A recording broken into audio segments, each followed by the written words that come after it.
राधे राधे। आस्था भक्ति परिवार में आपका स्वागत है। तो आज कौन सा अध्याय है? पुरुषोत्तम मास महात्म्य कथा अध्याय 14। श्री नारायण जी बोले, इसके बाद चिंता से आतुर राजा दृढ़धनवा के घर वाल्मीकि मुनि आए, जिन्होंने परम अद्भुत तथा सुंदर रामचरित्र जी का चरित्र वर्णन किया है। राजा दृढ़धनवा ने दूर से ही वाल्मीकि मुनि को आते हुए देखकर घबराहट के साथ जल्दी से उठकर भक्ति युक्त हो उनके चरणों में दंडवत प्रणाम किया। भली भांति पूजा कर उत्तम आसन पर ऋषि को बैठाकर उनके चरणों में गोद में लेकर दोनों हाथों से धोया और उस चरणोदक को बड़े हर्ष के साथ सिर से धारण करके पशु पक्षी की बात स्मरण करता हुआ राजा दृढ़धनवा ने मधुर वचन से यूं कहा। दृढ़धनवा बोला, हे भगवान, इस समय में कृतकृत्य हूँ, भाग्यवान हूँ, मेरा जन्म सफल हुआ। हे प्रभु, आज मेरा मनोरथ पूर्ण हुआ।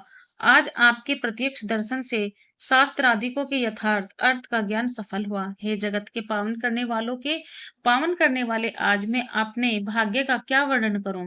श्री नारायण बोले, इस तरह वाल्मीकि मुनि को कहकर वह राजा मौन हो गई। बाद में वाल्मीकि मुनि उस राजा को विनय युक्त देखकर बड़े प्रसन्न हुए और जनता को आनंदित करते हुए बोले। वाल्मीकि मुनि बोले, हे नरश्रेष्ठ, ठीक है, तुम में उक्त उपप्रकार की सब बातों का होना संभव है। हे राजन, तुम चिंता से आतुर क्यों हो? सो अब सब मन की बात कहो। ऐसा मालूम पड़ता है कि तुम्हारी कुछ कहने की इच्छा है, इसलिए हे महामते उसे कहो।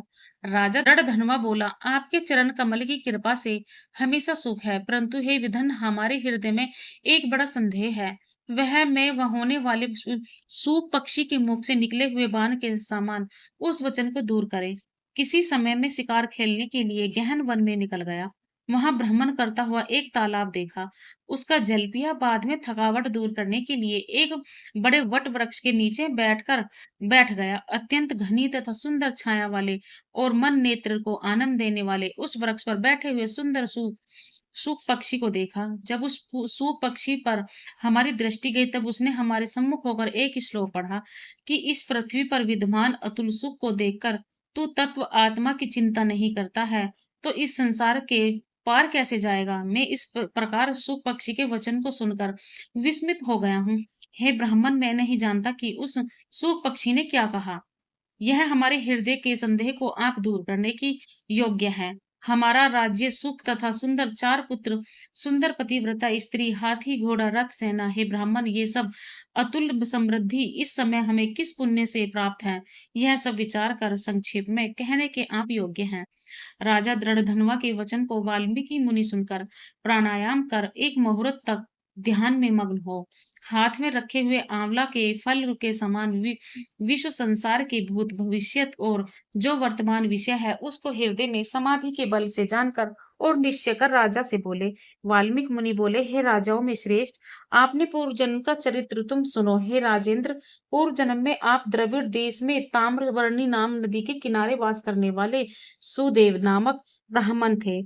धार्मिक सत्यवादी, जो मिल जाए उतने ही में संतोष करने वाले, वेदाध्ययन में संपन्न, विष्णु भक्ति में परायण रहा करते थे। आपने अग्निहोत्र आदि यज्ञों के द्वारा भगवान हरि को प्रसन्न किया। इस प्रकार रहते हुए तुम्हारी गुणवती स्त्री थी। वह गौतम ऋषि की सुंदर कन्या गौतमी नाम से प्रसिद्ध शंकर की सेवा में तत्पर पार्वती के समान तुम्हारी प्रेम से सेवा करती थी। गृहतास गृहस्थाश्रम में धर्म पूर्वक वास करते हुए समय बीत गया, परंतु तुम्हें कोई संतान नहीं हुई। एक दिन तुमने स्त्री से सेवित आसन पर बैठा हुआ दुखित ब्राह्मण गदगद स्वर से बोला, आई सुंदरी, संसार में पुत्र से बढ़कर दूसरा सुख नहीं है, और तपदान से उत्पन्न पुण्य दूसरे लोक में सुख देने वाला होता है। शुद्ध वंश में होने वाली संतान इस लोक में उस श्रेष्ठ पुत्र के न मिलने से मेरा जीवन निष्फल है। न तो न तो मैंने पुत्र को प्यार किया और न वेद पढ़ने के लिए सोने से जगाया, न तो उसका विवाह किया, इसलिए मेरा जन्म व्यर्थ में चला गया। अब मेरी मृत्यु हो, मेरे को आयुष में प्रिय नहीं है। इस प्रकार अपने प्रिय पति का वचन सुनकर स्त्री गौतमी खिन्नमन हुई। बाद धैर्य धारण करती हुई प्रिय वचन बोलने में चतुर प्रिय प्रति के प्रेम में मगन वह स्त्री अपने पति को समझाने के लिए सुंदर वचन बोली। गौतमी बोली, हे प्राणेश्वर, अब इस तरह तुच्छ वचनों को न कहिए। आपके समान भगवत भक्त विधान लोग मोह को प्राप्त नहीं होते। हे विभो, आप सत्य धर्म में तत्पर रहने वाले हो। आपने स्वर्ग को जीत लिया है। हे सुव्रत अर्थात हे सुंदर व्रत करने करने वाले, आप जैसे ज्ञानी को पुत्र से सुख की प्राप्ति कैसी, अर्थात ज्ञानी पुरुष पुत्रों से होने वाले सुख की इच्छा नहीं करते। हे ब्राह्मण, पहले चित्रकेतु नामक राजा पुत्र शोक से संतप्त हुआ, तब नारद और अंगिरा ऋषि के आने पर पुत्र शोक से मुक्त हो संसार से उद्धार को प्राप्त हुआ। इसी प्रकार राजा अंगवेन नामक दुष्ट पुत्र के कारण रात्रि के समय वन को चला गया। इसी तरह हे स्वामिन, आपको भी संताति दुख देने वाली होगी। फिर भी हे तपोधन, यदि आपको सत्पुत्र की लालसा है तो प्रसन्नता से जगत के नाथ समस्त अर्थों के दाता हरि भगवान की आराधना करें। हे ब्राह्मण, पहले शंकराचार्य कंदर्प ऋषि ने जिनकी आराधना कर पुत्र को प्राप्त किया, जो कि पुत्र योग में योगियों में श्रेष्ठ कपिल देव नाम से प्रसिद्ध हुआ।